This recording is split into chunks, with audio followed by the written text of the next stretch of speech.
Well, hello everyone, and welcome back to what is today us continuing on with the 13 Lords of Chaos Saga, and we are over at Chiral Valley to take on Escherion. If you are not aware of this, we're going through the whole saga. We started at Undead Invasion last time, and we're now on to part 2. We'll be going through every single quest and every single thing you need to do in each of these videos for the particular part of the saga that we're doing. So first of all, depending if you went good or evil, it will depend what NPC you speak to, and then you can pick up your first quest. It is important to note, and I did mention this last time, if you do not use your advanced options, it's really helpful to activate the quest pinner, especially when you're going through quest chains. You just want to go in there and type in quest, and then you'll find yourself, like I say, the quest pinner, turn it on, and what that will allow you to do is to have the quest essentially follow you around. As long as you hit that pin icon when speaking to the NPC, you can then hit your little exclamation mark in the left by your character name, which will allow you to open up these quests wherever you end up going. Okie dokes, next up we need to speak to Mobius survivors, and for this it's very old school. There are no blue arrows to click on, you just need to walk over the people who are screaming help, hooray and then thanks, pretty much in that exact order. Some of them are shouting hooray and thanks before you even save them, but as you can see there are a couple more in this room right here, and then there's one last one that we need to go pick up back in the room where we started because I opted not to save him apparently the first time we ran past. We're then able to go along and turn this quest in. Then we're going to be moving on to our next one, which is going to be an impossible task. You may have guessed the monsters we need to defeat. You need 5 imp tooths, which will be dropped from these fire imps. Worth noting that later on in this we will hit some cutscenes, and I've tried my best not to skip through them super quickly just so we can relive the famous moments from all them years ago. Once we've turned that one in, we are then on to You Can't Miss It. We need to go and look at the tower. Head north through here, you will see the Tower of Inversion with its ginormous eye on top looking down at us, and it is hovering right here above the lake. You'll then have the option to return to camp, or if you're pinning the quest, you can just straight up accept them from the exclamation under your character's icon, which I do both anyway, which is really strange of me in this moment, but I guess I just wanted to show you both options that are available. Next up, we're going to be defeating Cyclopses, which is far-sighted. I guess that's because they can see really far with their one enormous eye. You need 5 of these lenses, and once you've done that, it is another quest complete, and we can defeat our first mini-boss, someone who those players who have been in the game for a long time will have defeated many, many times. It is good old-fashioned Slugfit. I can't actually remember why we've rinsed and repeated Slugfit and the big Cyclops, the Warlord version, in the next room so much. I have a feeling it was Nulgath related, but I could just be totally imagining that. Once you've completed the quest though, we are not heading north into the next map yet because we need to go back down to base camp for our next steps, where we will be told that there are some people we need to search for in the houses that are roughly in this area. What that means is go inside of this building here, the Twisted House, which will join you to the Otto map, where you can head over and speak to Anna and Otto. This is how you get yourself the first piece of the Runix cube. We get a nice little flashback looking at Escherion in the past. I guess he was hunting it down, trying to form it all together is the rough crux of what's going on in this storyline. But here you go, here is a piece of the Runix cube. We've got it. There are 3 parts, and we need to go and collect the next 2. This will now join us over to the Faerie forest, and once we are over here, we are going to speak to Dewdrop. When you do that, as you can see, there are more quests to pin. Make sure you pin these so you have the next set ready to go. And we're going to head right and defeat some Sneevils. We need to collect up some of their chainsaws. You're going to need 6 in total, and that will be yet another quest completed for you before we go running around the map for our next one. Like I say, this next one does require a bit of running, and for some reason, and I didn't edit it out because I was like, it's quite amusing to me watching it back, I totally missed one of them. So in this first room right here, you have got 2 of these little purpley pink dewdrops that you need to pick up. Just run over them and that will collect them for you. Head left again. This room does not have any. I was just looking at what drops we collected so far, and once you have run past the waterfall, this one will have 2 for you. I pick up the one by the tree here, but totally missed the one on the left hand side of the screen, but don't worry, we will come back and collect that later once I realise the error of my ways.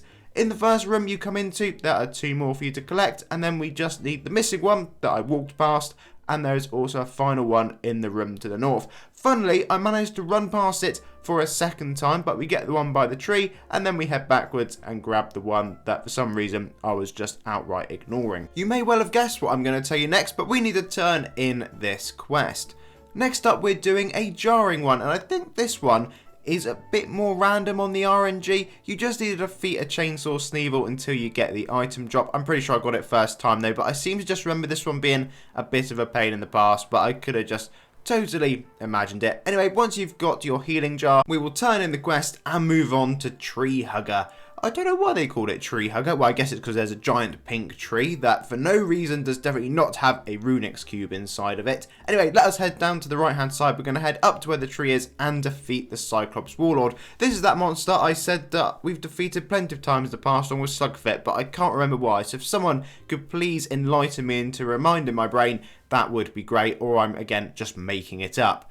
Next up though, we're going to grab the second piece of the wonderful Runix cube.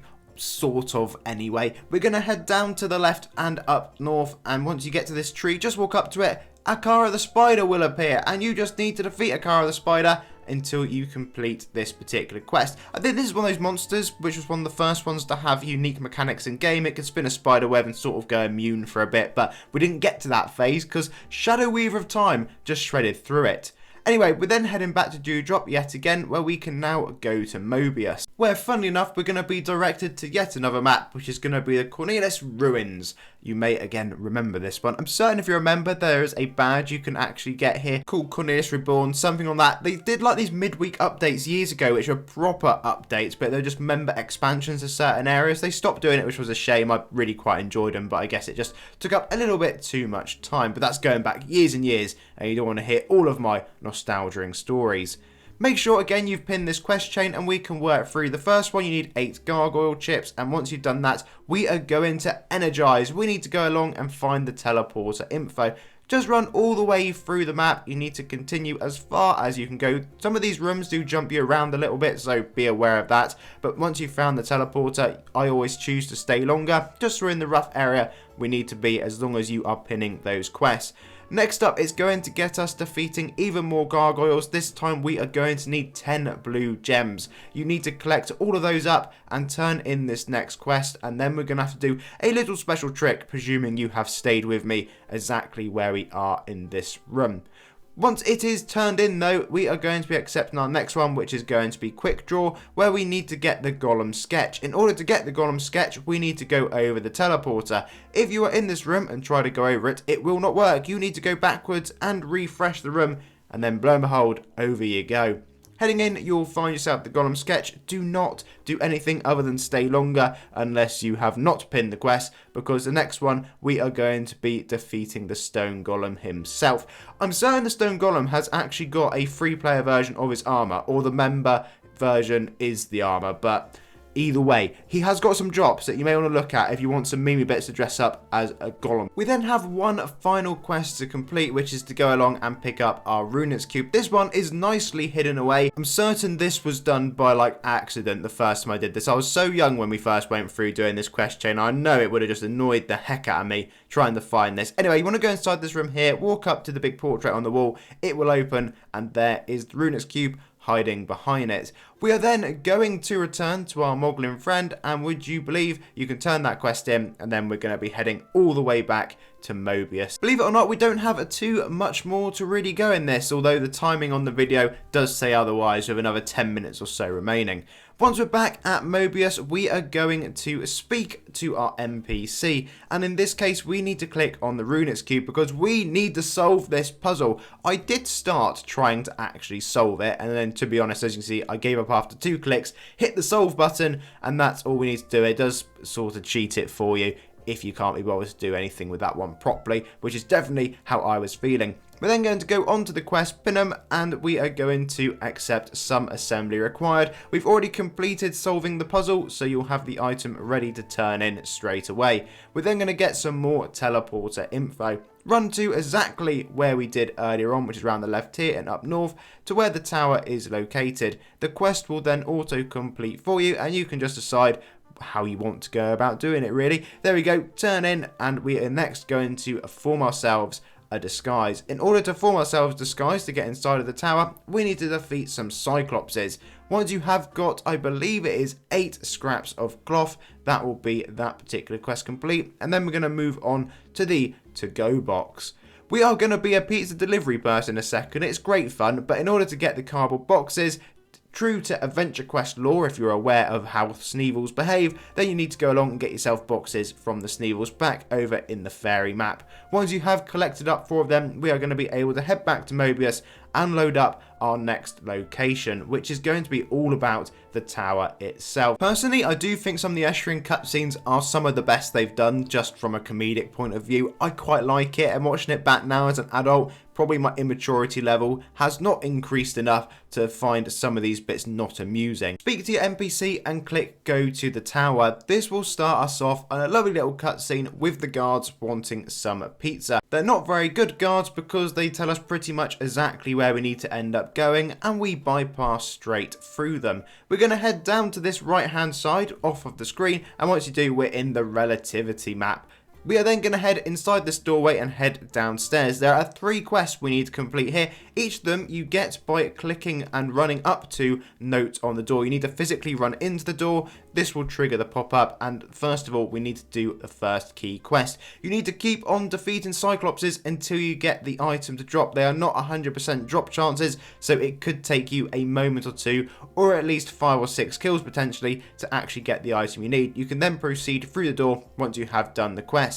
On the side over here, we're now going to repeat the exact same thing we just did. So walk into the door, accept your quest, and then defeat the imps. You are going to need 6 door keys, and again they are not 100%, so you'll end up defeating at least double that number most likely in order to get through. Once you've done it, go back to the note on the door, turn in that quest, and then we're going to proceed through once more, where we have one final one to do. So you're going to head down to the bottom where the head gargoyle is, go up to the chaos portal where you're going to be able to find the key, part 3. Defeat the head gargoyle, who will give you his key. I got it first try, could have been lucky, or that one is just 100%, which we can then proceed through, and we will be greeted with yet another cutscene and coming face to face with Escherion with our Runix cube ready to defeat him. What could possibly go wrong here? Well, I'll tell you what could go wrong. We can literally get this cube out and decide to launch it at his head, which I suppose does probably do like 1 HP worth of damage to the boss if we consider it like that, but it just bonks him on the head, falls on the floor, and now he has got the Runix cube. This is a bit of a disaster at this point. I'm just kind of summarising the story, and then we talk to Escherion for a little bit more. He was trying to find it, we've given it to him, and now he's going to be really happy and he can place it into this big structure that he has behind him. What does this do, I hear you ask? Well, we are going to be summoning our first Chaos Beast. Each Chaos Lord has got a Chaos Beast of some description that we need to take on, and once we have been jetted out of the tower, we will be doing that next. Escherion places that into his thing and activates one spit on Draco's portal, which will become again a bit of a theme as we go through a lot of these. Although they do not all have Runix cubes, you'll be pleased to know. We don't have to do that every single time. But what it will do is summon us a Chaos Beast, and as I spoiled for you earlier, it is going to be the Lake Hydra. Yes, we have got 3 heads to this Hydra, and we are back to our hero, this time down at Join Hydra. We are going to speak to the Lake Bonfire, who has got the Lake Hydra quest for us. This one is a little bit quirky, and again going pretty old school with it.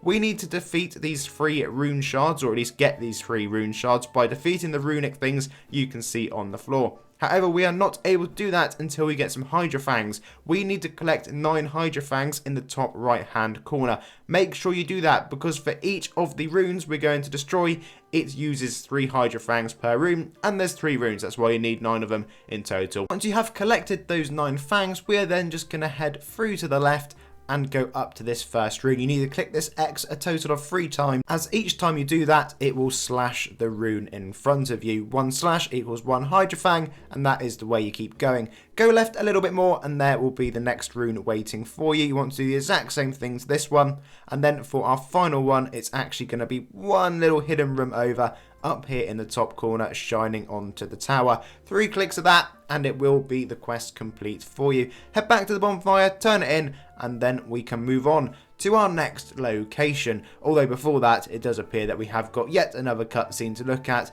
which the Hydra essentially just roars at the tower and then bonks itself on the head. Once you've done that though, we're going to head inside of the tower. That is our next place to go to, so just head straight up into here and now we can enter it. We are now on our final bit of this quest chain. We are going to be defeating Escherion for real, and this is our final quest to complete. You need to speak to the lamp, which is positioned conveniently above the door, and head inside the boss room. You are then going to get another cutscene for us to have a little look at, where the villagers are going to come try and help us to get like zombified, and then we're going to take on Escherion. What I will say is if you're doing this on the Arctic server, there's probably going to be more players here because this is one of the main farmable bosses in-game, especially if you're later in-game farming for Nulgath region. So there will usually be people here trying to defeat him anyway. If, however, you are on one of the less populated servers, then you could be by yourself. At the end of the video, I just go through the Escherion fight as if you were solo, just to explain exactly what you need to do in case it is genuinely your first time ever come along to defeat this boss, because he has got a little mini mechanic associated with him. Once this first cutscene though has played, you will be in the boss room. Just go ahead and attack Escherion. Once he's defeated, the next cutscene will play. That quest will have auto turned in for you. Joe King's Stick of Power is not the item that will end up defeating Escherion, and as you continue on through this cutscene, you'll see that it all comes down to reflective damage, which will become much more of a trend one day in Avenge Quest if you ever end up going ultraing. So as you can see, he tries to attack us, we splash straight back with the mirror and deal him some nice damage. What on earth could end up to Escherion? Nobody knows, or will we find out in just a moment. He tries the fireball, which again just ends up reflecting back at himself. Now he's used the mirror, he ices himself to freeze him, and then finally turns himself into a frog. Yes, you can get that frog pet, although I can't remember how. It might be rare, or it could be somewhere in game. Either way, I'm certain you can get that frog pet if you really wanted it. Once you've done that though, everyone rejoices, and that is our first Chaos Lord defeated. However, it has still activated one of Dracoth's seals by defeating the Lake Hydra. So we are continuing on now with the 13 Lords of Chaos on our way to one day taking on Dracoth, but we have a very long way to go because the next Lord of Chaos has been chosen. Spoiler alert, it's Vath. We are off to Dwarfhold next time around. You can head back to Mobius, and then there's loads of NPCs here you can talk to. Actually though, that is Chiral Valley completed, and we are on to Dwarfhold next. I mentioned earlier, if you want to defeat Escherion solo, you just need to make sure you defeat the staff whenever it is up. So defeat it first, then attack Escherion, and when the staff comes back, deal more damage to it, because Escherion will go immune all the time the staff is up. So that's the way to do it if you are on a less populated server doing Escherion for the first time. Anyway folks, as always, thank you very much for watching. It's always great fun going back through these old storylines, and I really do enjoy the OG ones. It's like reliving memories from the childhood. So we'll be back for another one incredibly soon. Until then, have a lovely day.